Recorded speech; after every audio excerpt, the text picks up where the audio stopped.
एक घने और बड़े जंगल के पास मौजूद एक गांव में रंगैया नामक एक आदमी रहता था। उसका घर उसी जंगल के पास में था। उस घर में वो अपने बीवी और बच्चे के साथ रहता था। रंगैया उसी जंगल में पेड़ों को काटकर उन लकड़ियों को बाजार में बेचकर कमाए हुए पैसों से उसका जीवन चलाता था। ऐसे ही एक दिन लकड़ी काटकर उसको बेचकर आए हुए पैसों को घर ले आता है रंगैया।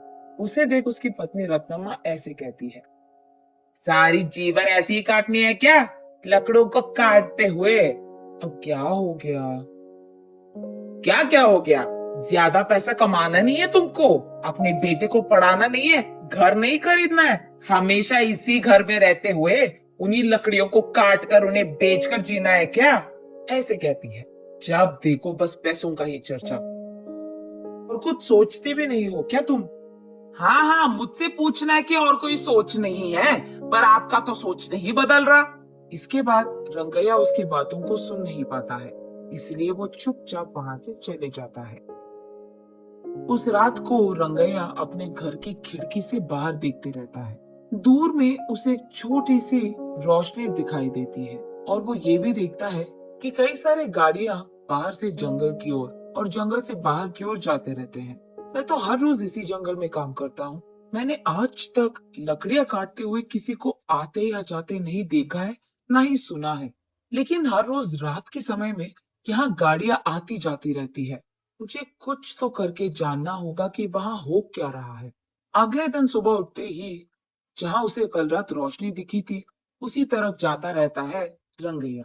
वहां उसे झाड़ियों के बीच एक गुफा दिखाई देती है। उस गुफा में वो डरते डरते जाता है। दिखने में वो बाहर से छोटा ही क्यों ना हो, अंदर से वो गुफा बहुत बड़ा था। उस गुफा में गैर कानूनी से कटे हुए चंदन के सारे पेड़ दिखाई देते हैं रंगैया को। उन सारे पेड़ को देख रंगैया को सारा विषय समझ आता है। अच्छा, तो बात ये है कि चोरी से इन चंदन के पेड़ों को यहाँ छुपाकर इन्हें रात के समय में यहाँ से बाहर निकालकर बेच रहे हैं पैसों के लिए। वो उसके चारों ओर देखने लगता है। तब उसे अचानक किसी के पास आने की आवाज सुनाई देती है। तुरंत वो एक चंदन के बड़े पेड़ों के पीछे छिप जाता है। कुछ देर बाद घर जाने की कोशिश में वो उठने के लिए, सहारा के लिए नीचे मौजूद पत्थर पे हाथ रख के अपने आप को उठाने की कोशिश करता है। बस पत्थर अंदर गिर जाता है और वहां एक छोटा सा दरवाजा खुलता है।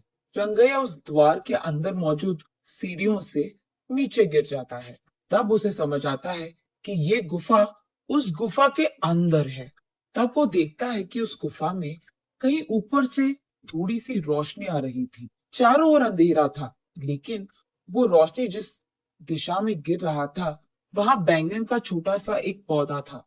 उस पे लंबे और बड़े अच्छे बैंगन फूले हुए थे। तब रंगैया सोचता है कि शायद बारिश या हवा के कारण बैंगन का बीज यहाँ गिर गया होता, इसलिए यहाँ पे बैंगन का पौधा मौजूद है। चलो कोई नहीं, बैंगन तो बहुत अच्छे दिख रहे हैं। आज अगर इन्हें घर ले जाऊंगा तो आज का खाना तो हो जाएगा। ये फैसला करके वो उस पौधे से एक बैंगन को तोड़ता है। बस रंगैया के हाथ में जैसे ही वो बैंगन आता है, वो सोने का बैंगन बन जाता है। रंगैया आश्चर्यचकित होकर दंग रह जाता है। वो उस सोने के बैंगन को अपने हाथों में लेकर उसे जांचने की कोशिश करता है और तुरंत वो सोचता है कि उसी पौधे से एक और बैंगन ले ले। लेकिन उससे पहले ही उस पौधे पे मौजूद सारे बैंगन गायब हो जाते हैं। रंगैया बहुत निराश होता है। चलो, कम से कम एक तो बैंगन मिल गया। अगर ये मैं मार्केट में बेचूंगा तो बहुत सारे पैसे मिल जाएंगे। तब मुझे कई दिनों तक कुछ भी काम करने की कोई जरूरत नहीं होगी। ये फैसला करके उस गुफा की सीढ़ियां चढ़कर वो बाहर की गुफे की ओर आता है।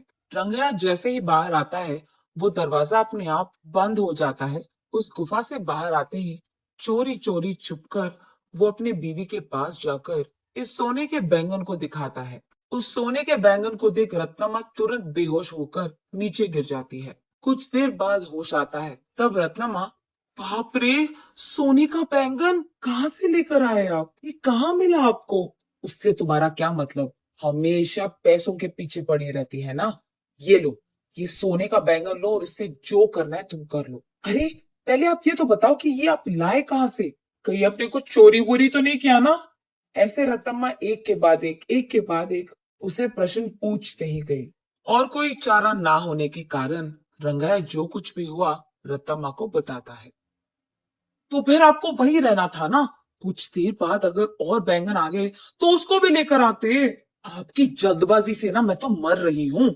चलो जो हो गया सो हो गया।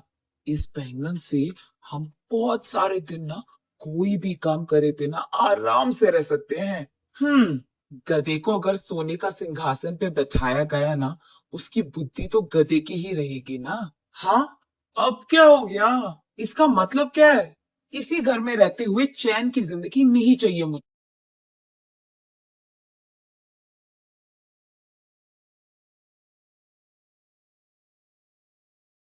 के बैंगन आएंगे कि नहीं। और इतना ही नहीं, उस गुफा में जाना बहुत बहुत मुश्किल है और घातक भी। वहां चंदन के पेड़ छुपे हैं रत्ना। अगर मैं पकड़ा गया ना, मेरा लाश तक नहीं मिलेगा तुझे। अब इस सब की क्या जरूरत है? जितना है उतने में खुश रहेंगे, कहता है रंगैया। तुम मर्द हो भी? वहां के चंदन के पेड़ों के बारे में जाकर पुलिस को बता दो। वहां के चोरों को वो खुद लेकर जाएंगी और चंदन पेड़ भी खाली कर देंगी।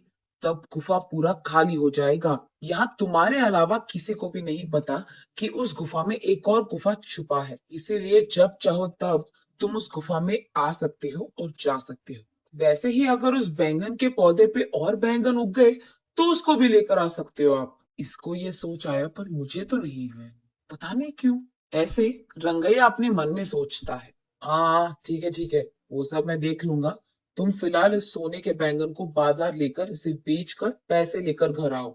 ये कहकर रंगैया उसके घर से सीधा पुलिस स्टेशन जाता है और गुफा में हो रही गैर कानूनी व्यापार के बारे में उनको बताता है। पुलिस वहां आकर सबको गिरफ्तार करते हैं और चंदन के पेड़ों को भी वहां से खाली कर देते हैं। अब इस कारण गुफा में डरते हुए जाने की कोई जरूरत नहीं थी रंगैया को। अगले दिन वो उस नीचे वाली गुफा में बैंगन के पौधे के पास जाता है।